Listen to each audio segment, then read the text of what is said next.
an independent analysis of European defense capabilities and strategic policy.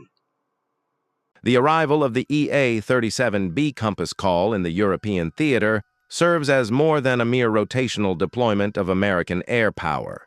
It functions as an operational validator. It validates a procurement strategy that Rome has pursued with notable discretion, but also with significant strategic ambition. While the broader European defense conversation remains fixated on kinetic platforms and the slow gestation of indigenous sixth-generation fighter programs, the Italian defense establishment has moved differently. They have effectively locked themselves into a singular high-end architecture for electromagnetic dominance. This alignment suggests that the Aeronautica Militare is not merely upgrading its inventory. It is fundamentally restructuring its role within the NATO alliance. It is shifting from a provider of tactical support to a central node in strategic non-kinetic warfare. At the heart of this transformation lies the PMMMS program. The decision to integrate the Compass Call mission system onto a Gulfstream G550 airframe represents a pragmatic prioritization. It places immediate operational capability over the long-term industrial sovereignty goals often championed in European Union defense papers. By securing approval to acquire the Baseline 4 mission system, a technology usually reserved strictly for United States forces, Italy has effectively leapfrogged its continental partners. This acquisition creates a capability gap, a gap between Italy and other major European air forces.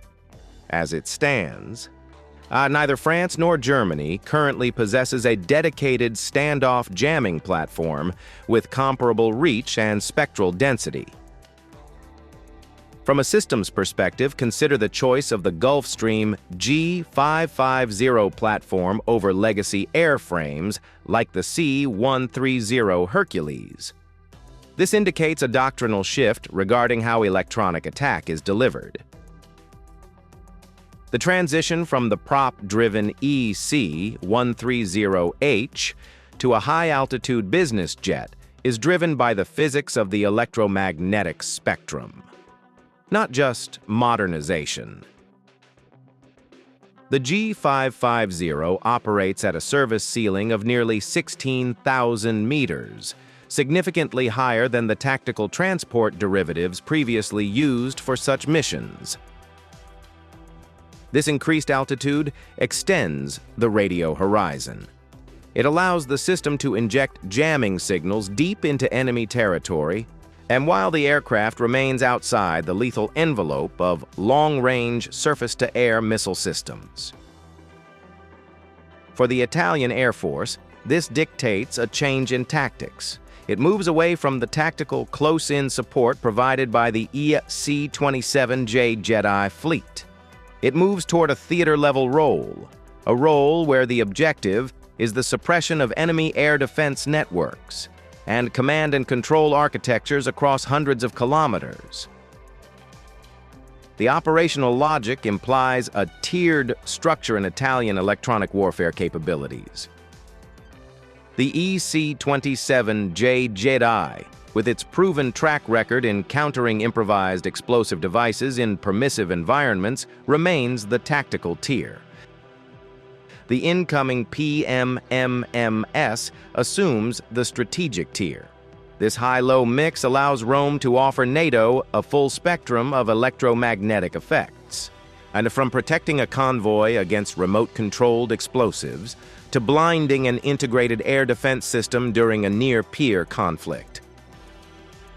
However, this stratification introduces a heavy logistical and financial burden. The estimated program cost, hovering around 1.2 billion euros for the initial phase, represents a substantial concentration of resources into a niche capability. The foreign military sales contract for the mission systems alone highlights the premium placed on this specific technology. And this reliance on the foreign military sales mechanism introduces a critical dependency within the Italian defense architecture. While the airframe is green, meaning it is unequipped upon delivery, the core technology remains subject to United States export controls. This creates a sovereignty paradox. Italy possesses the hardware, but potentially lacks full autonomy over the software updates required to counter emerging threats. In a high-intensity conflict, the speed at which electronic warfare libraries can be updated to recognize new enemy radar frequencies is often the determinant of survival. Italy is therefore banking on the assumption that its strategic interests will remain sufficiently aligned with Washington, aligned enough to guarantee real-time access to these digital updates. Industrially, the program reveals certain limitations within the domestic defense sector. Leonardo is a global leader in sensors and protection systems. Yet here, the national champion is relegated to a supporting role, primarily focused on the platform and associated ground segments rather than the primary mission payload. This reflects a calculated trade-off.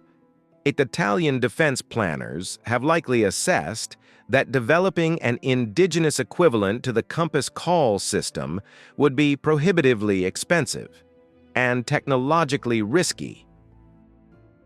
This approach contrasts sharply with the Franco-German insistence on sovereign supply chains.